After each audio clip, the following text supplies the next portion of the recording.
दोस्तों, सबसे पहले प्रभु यीशु मसीह के मधुर और मीठे नाम से आप सभी को जय मसीह की। प्रभु का धन्यवाद हो इस सुंदर दिन के लिए, समय के लिए जो परमेश्वर हमें दिया है। और हमारा परमेश्वर वो अच्छा है और हमें कैसे भी परिस्थिति में होना क्यों, प्रभु वो हमेशा हमारे साथ वो रहता है। आमीन। और वो हमें कभी नहीं छोड़ेगा, कभी त्यागेगा नहीं। हम उसके ऊपर भरोसा करना जरूरी है। और आज की शाम के बेला में मैं एक वचन से एक पद पढ़कर उत्साहित करना चाहूँगा। उससे पहले आए हम एक छोटी सी दुआ करें। प्रेमी और सामर्थी परमेश्वर पिता, तेरे नाम की स्तुति हो, महिमा हो प्रभु आज के इस नया दिन के लिए। प्रभु तूने सहायता किया, सुबह से अभी तक परमेश्वर तूने हमें जीवित रखा है, इसलिए आपके नाम को धन्यवाद हो। प्रभु हम पापी हैं लेकिन तू हमें प्यार करता है और हमारे हर एक अपराध को तू क्षमा करता है। प्रभु तेरे वचन से तू बोल और बातचीत कर। आज के ये वचन मेरे प्यारे भाई और बहनों के लिए एक उत्साहित का कारण होने पाए। कई लोग प्रभु निराश, हताश, दुख, तकलीफ में है, लेकिन तेरा वचन हमें शांति सांत्वना दे सकता है।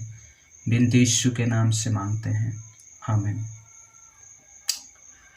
दोस्तों, जब हम मरकुस उसका 12 अध्याय 17 पद को जब हम पढ़ेंगे, मार्क चैप्टर 12 एंड वर्स 13, यहाँ पे प्रभु यीशु मसीह वो एक बातें अपने चेलों को और यरूशलेम मंदिर में उनके आजू बाजू रहने वाले लोगों को वो कह रहे हैं।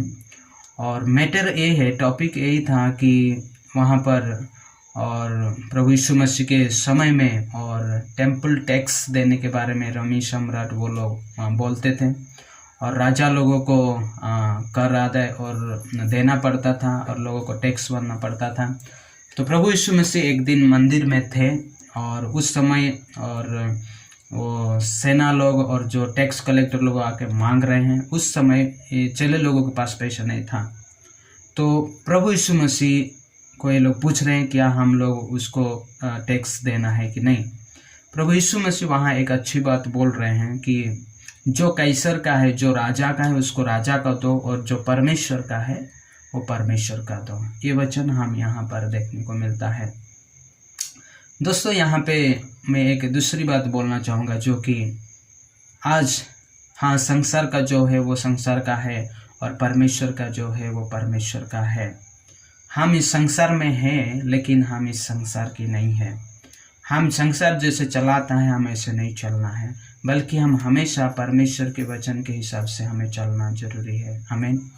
और परमेश्वर का क्या हो सकता है, खुद हम ही परमेश्वर का एक बनाया हुआ एक अच्छी इंसान है। परमेश्वर ने हमें बनाया है, हमें जो भी दिया है उस बातों पर हम प्रभु के हाथों में देना जरूरी है।